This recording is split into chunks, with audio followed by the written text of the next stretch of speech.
Hello viewers, welcome to your daily dose of inspiration, knowledge and fun, the Mathematics Hub. The only way to learn mathematics is to do mathematics. इसी coat के साथ शुरू करते हैं आज का नया सेशन। तो व्यूअर्स, जैसा कि आप स्क्रीन पर देख रहे हैं, आज हम लोग बैंक पीओ के प्रीवियस या क्वेश्चंस डिस्कस करने वाले हैं, जहाँ पे क्वेश्चन नंबर सीरीज से रिलेटेड है। In the following number series only one number is wrong, find out the wrong number. ये जो नंबर सीरीज में ये नंबर्स आपको दिए हुए हैं, इनमें से कोई एक नंबर ऐसा है जो कि रॉन्ग है, जो सीरीज में फिट नहीं हो रहा है, सीरीज में रॉन्ग नंबर है और उसी को हमें फाइंड आउट करना है। इसके लिए हम लोगों को पता करना होगा कि हम लोग नंबर सीरीज में क्या क्या पैटर्न फॉलो करते हैं। इधर इन दोनों नंबर्स के बीच में क्या रिलेशन होगा, कुछ ऐड या सब्ट्रैक्ट किया गया होगा, या फिर कुछ मल्टीप्लाई या फिर डिवाइड किया गया होगा। ये अर्थमेटिक सीरीज हो सकते हैं, ज्योमेट्रिक सीरीज हो सकते हैं, अर्थमेटिको ज्योमेट्रिक सीरीज हो सकते हैं। दैट मीन्स कुछ नंबर ऐड करने के बाद कुछ मल्टीप्लाई किया गया होगा। कभी कभी ऐसा होता है कि दो नंबर्स के बीच में जो रिलेशन होता है उसमें स्क्वायर्स, क्यूब्स यानी एक्सपोनेंट्स का भी मदद लिया जाता है। तो वो हम लोग कैसे फाइंड आउट करेंगे? जैसा कि यहाँ पे देख रहे हैं, पहला नंबर जो है वो 1 डिजिट का है और जो लास्ट नंबर है वो 6 डिजिट्स का है। दैट मीन्स ये जो इंक्रीमेंट है वो बहुत फास्ट हुआ है। किसी नंबर के एडिशन से इतना फास्ट इंक्रीमेंट नहीं होगा, इसीलिए इस सीरीज में कुछ ना कुछ मल्टीप्लिकेशन हुआ है। ये हमें सीरीज को देखते ही पता कर लेना होगा। उसके बाद हम लोग क्या करेंगे, उसके बाद हम लोग कुछ पैटर्न फॉलो करेंगे।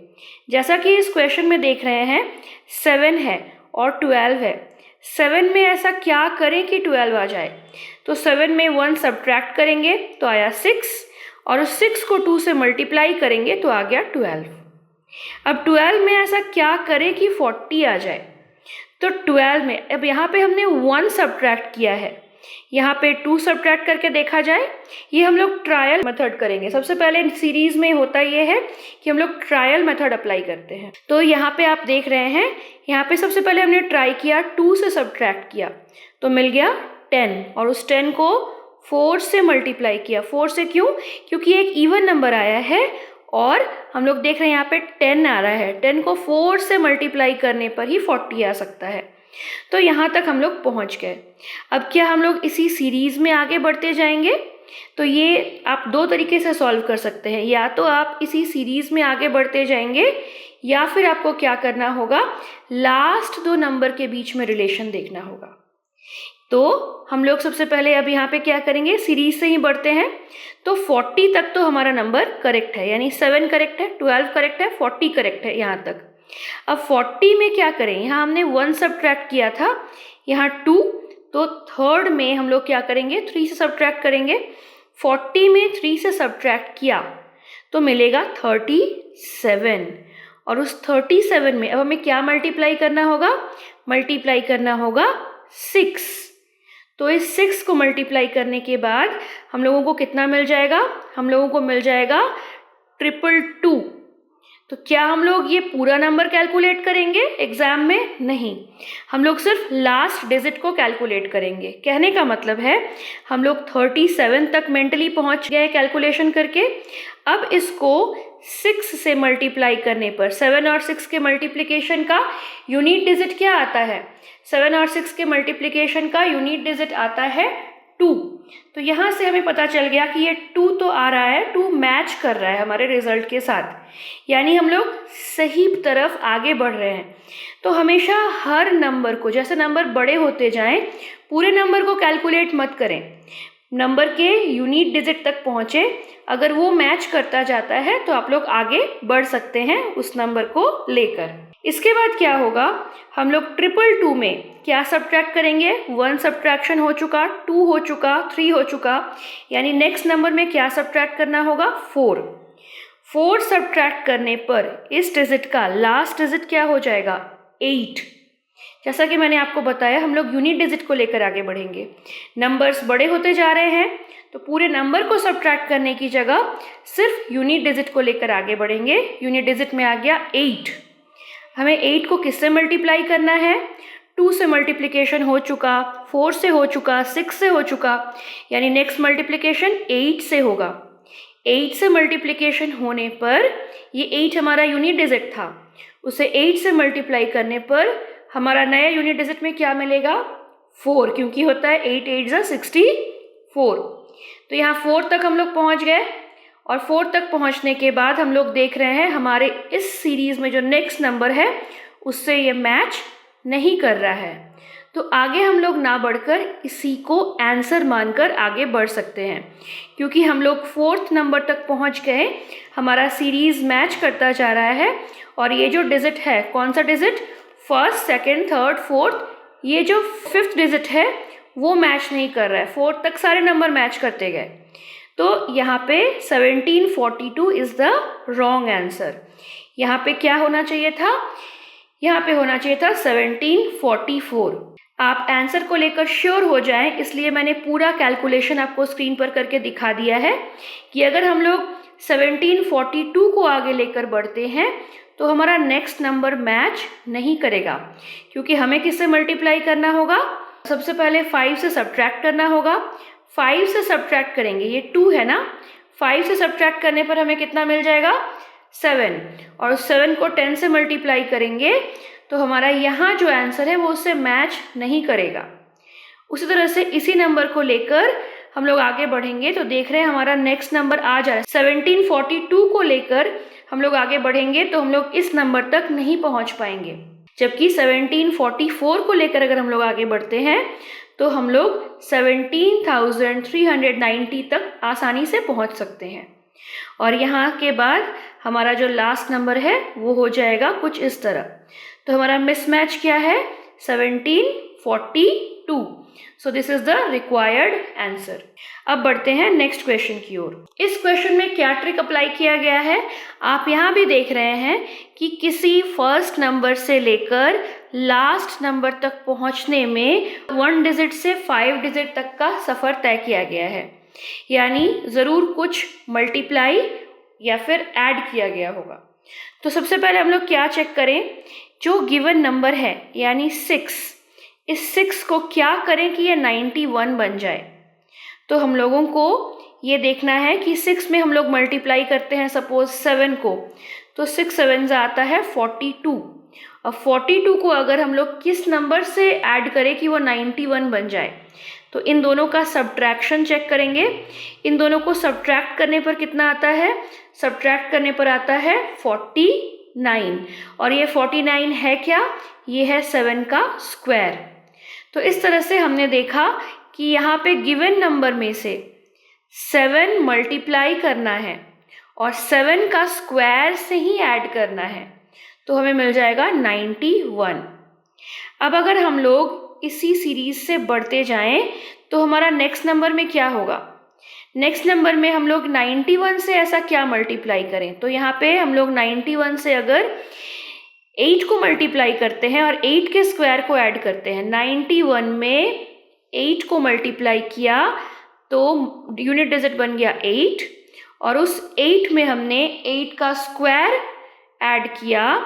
8 का स्क्वायर होता है 64, तो हमारा जो यूनिट डिजिट है वो हमें नहीं मिल रहा है। ठीक है, अगर हम लोग 6 यूज़ करें तो हम लोग देख रहे हैं तो भी हम लोग यहाँ तक नहीं पहुँच पा रहे हैं।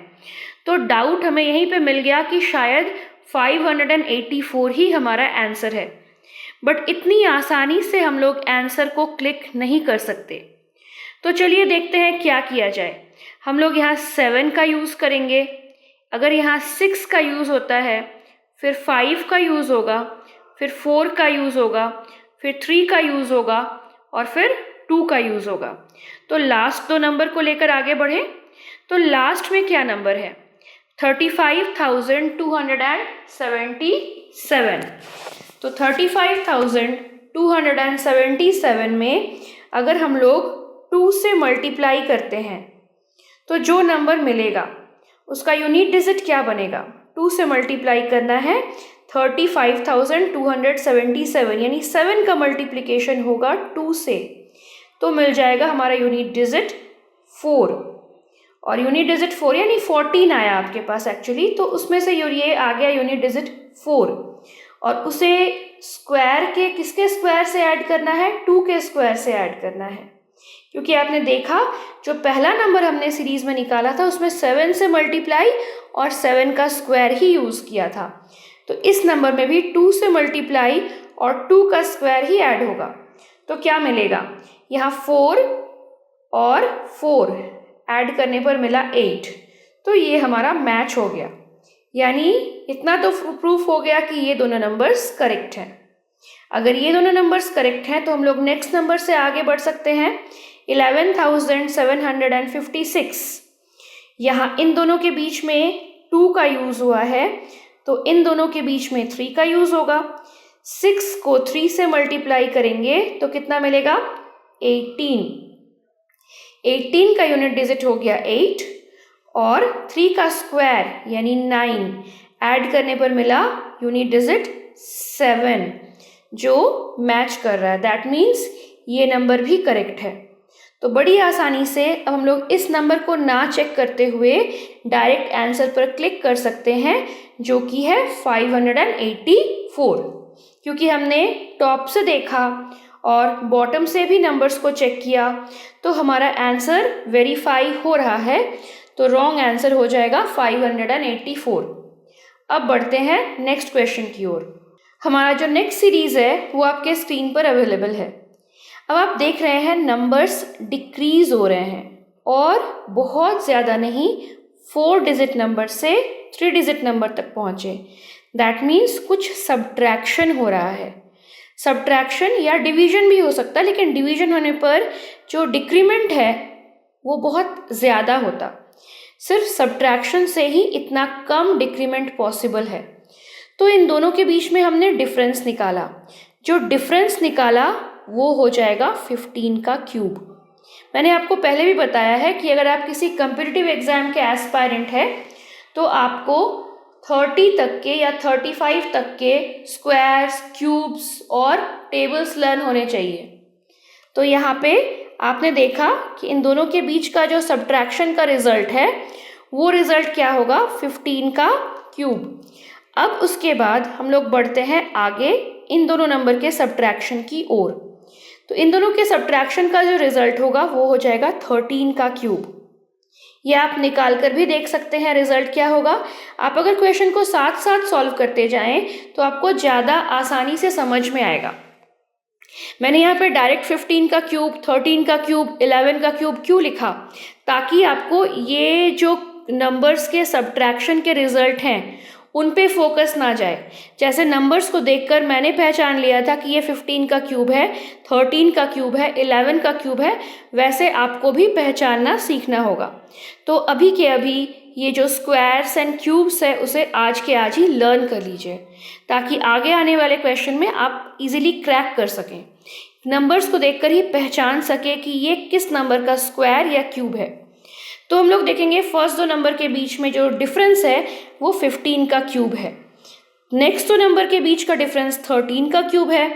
नेक्स्ट दो नंबर के बीच का जो डिफरेंस है वो 11 का क्यूब है।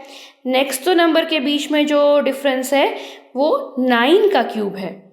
लेकिन जब हम लोग यहाँ से यहाँ पहुँचेंगे तो हम लोगों को 7 का क्यूब नहीं मिलेगा, और उससे ये प्रूफ हो जाएगा अगर यहाँ 15, 13, 11, 9 यानी हम लोग ऑड नंबर्स का यूज़ कर रहे हैं और डिक्रीजिंग ऑर्डर की तरफ जा रहे हैं, तो ऑड नंबर्स का यूज़ कर रहे हैं, लेकिन अगर 7 का क्यूब टैली नहीं करता है दैट मीन्स हमारा रॉन्ग आंसर हो जाएगा 1077। व्यूअर्स, अब बढ़ते हैं फोर्थ क्वेश्चन की ओर। हमारा जो फोर्थ क्वेश्चन है उसमें जो इंक्रीमेंट है वो किस तरह से हो रहा है। आप देख रहे हैं पहला जो नंबर है वो 1 डिजिट का नंबर है, सेकंड डिजिट भी 1 डिजिट का नंबर है, लेकिन जो लास्ट डिजिट है वो है 6 डिजिट का नंबर। तो इसमें क्या ऐसे इंक्रीमेंट हो रहा है, इसमें इंक्रीमेंट बहुत फास्ट हो रहा है। किसी नंबर के मल्टीप्लिकेशन नहीं, एक्सपोनेंशियल फॉर्मेट में जो ये नंबर सीरीज है वो बढ़ रहा है, यानी इसमें किसी नंबर के पावर का मल्टीप्लिकेशन है। तो 1 क्या है, 1 को देखकर हम समझ सकते हैं कि ये 1 को हम 1 का स्क्वायर, 1 का cube, 1 to the power of 1 कुछ भी लिख सकते हैं। तो हमने लिख लिया 1 का पावर 1 इक्वल टू 1। जैसा कि मैंने पिछले क्वेश्चन में आपको बताया कि स्क्वायर्स एंड क्यूब्स आपको पहचानना आना चाहिए। तो 4 को देखकर आप आसानी से समझ सकते हैं ये 2 का स्क्वायर है, लेकिन 25 को देखकर तो 5 के स्क्वायर की याद आ रही है। 1 2 के बाद डायरेक्ट 5 तो आ नहीं सकता। अच्छा, तो यहाँ तक हम लोग होल्ड करते हैं। उसके बाद देखते हैं नेक्स्ट नंबर को। 256 को देखकर हमें याद आया कि ये तो 4 टू द पावर ऑफ 4 है। 3125 को देखकर हम लोग पहचान सकते हैं कि ये 5 टू द पावर ऑफ 5 है। 46,656 अगर हम लोग 6 का पावर देखें तो ये 6 टू द पावर ऑफ 6 करने पर मिलेगा, और 7 टू द पावर ऑफ 7 हो जाएगा 8,23,543। तो इस तरह से मिसमैच क्या होगा? मिसमैच होगा यहाँ पे 3 का पावर 3 करने पर 27 आना चाहिए, और 27 की जगह हमारे पास आ रहा है कितना? 25 दिया हुआ है। तो हमारा रॉन्ग नंबर कौन सा है? 25। आप सोच रहे होंगे कि हमने कितनी आसानी से इतने बड़े नंबर को कैसे सॉल्व किया। तो इसे सॉल्व करने के लिए आपको squares, cubes, to the power of 4, number to the power of 5 याद करना होगा, सीखना होगा, लर्न करना होगा, ताकि आप नंबर्स को देखकर पहचाने। नंबर्स को एक गेम की तरह लीजिए, ताकि आप नंबर्स को देखकर ही, किसी भी नंबर को देखकर आपको, अगर आप अभी 169 आपको दिया जाए तो ये 169 देखकर आपको तुरंत याद आना चाहिए ये तो 13 का स्क्वायर है। तो इस तरह से कोई भी नंबर आपको दिया जाए, उस नंबर को आइडेंटिफाई कीजिए, ये किसी नंबर का स्क्वायर या क्यूब तो नहीं है। नंबर सीरीज में और कंपाउंड इंटरेस्ट के क्वेश्चन में आपका ये नॉलेज बहुत हेल्प करने वाला है। अब बढ़ते हैं नेक्स्ट क्वेश्चन की ओर। व्यूअर्स, आज का लास्ट क्वेश्चन है नंबर सीरीज का। ये जो सारे क्वेश्चन हमने लिए हैं ना, ये सारे क्वेश्चन हमने प्रीवियस ईयर पेपर से लिए हुए हैं। इसी पैटर्न के क्वेश्चन आपको एग्जाम में मिलने वाले हैं, तो इसे प्रैक्टिस कर लीजिए। और अगर आपको ऐसे ही वीडियोस और चाहिए नंबर सीरीज के, तो कमेंट बॉक्स पर हमें बताना ना भूलें। ये जो नंबर्स आप देख रहे हैं, इसमें क्या हो रहा है? पहला नंबर, दूसरा नंबर तो ठीक है, लेकिन जैसे जैसे हम लोग आगे बढ़ते गए, .5, डेसिमल 5, डेसिमल 2 5, डेसिमल 6 to 5 आ रहा है। दैट मीन्स किसी नंबर का डिवीजन हो रहा है। 5 के बाद क्या डिवाइड करने पर 25 आएगा? बाई 2 करने पर। 25 के बाद क्या डिवाइड करने पर 625 आएगा? बाई 2 करने पर। ये नंबर्स को देखकर आपको ऐसा नहीं लगता कि पहला नंबर जो है उसका हाफ लेने पर दूसरा नंबर आ गया? दूसरा नंबर को देखकर आपको ऐसा नहीं लगता कि उसका हाफ लेने पर नेक्स्ट नंबर आ जाएगा? तो ऐसा ही है। पहले नंबर को देखकर हमने पहचान लिया कि उसका हाफ है सेकंड नंबर, सेकंड नंबर का हाफ है थर्ड नंबर, तो उस सीरीज में थर्ड नंबर का हाफ होना चाहिए फोर्थ नंबर, लेकिन ऐसा नहीं है। यहाँ पे है 1051, जबकि हमारा आंसर होना चाहिए 6 का डिवाइडेड बाई 2 करने पर कितना आता है? 3 आता है, लेकिन यहाँ 3 है नहीं। तो पूरा कैलकुलेशन ना करके हम लोग तुरंत टिक कर देंगे ऑप्शन नंबर बी पर। आपको देखकर लगेगा कि क्वेश्चंस में कैलकुलेशन बहुत ज़्यादा है, लेकिन ये एक गेम की तरह है, एक मेंटल एबिलिटी टेस्ट की तरह है, जहाँ पे आपको लिखना कम है, एनालाइज ज़्यादा करना है। ठीक है? तो ऐसे ही और क्वेश्चंस देखने के लिए और सीखने के लिए हमारे चैनल को सब्सक्राइब कीजिए। नेक्स्ट वीडियो का वेट कीजिए, और अगर आपको नंबर सीरीज पे ही और क्वेश्चंस चाहिए तो कमेंट बॉक्स पर हमें बताना ना भूलें। तो अभी के अभी हमारे चैनल को सब्सक्राइब कीजिए और बेल आइकन पर टैप करना ना भूलें। मिलते हैं नेक्स्ट इंस्पायरिंग वीडियो के साथ। Thank you.